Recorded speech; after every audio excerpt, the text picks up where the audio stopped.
Инвалидската комисија од Фондот за пензиско осигурување ќе се соочи со остри санкции, откако побара тешкиот инвалид Сашко Аврамовски од Радовиш лично да се појави пред комисијата за да се утврди неговата здравствена состојба.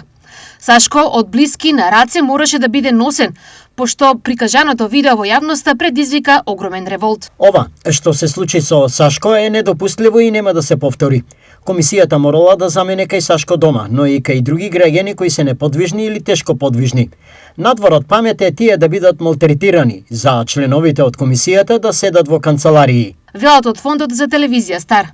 Сашко Аврамовски од Министерството за социјална политика, демографија и млади изјавија дека е корисник на сите поволности кои ги предвидува законот согласно неговата состојба, а сега, откако ќе се комплетира документацијата, ќе добие и семејна пензија.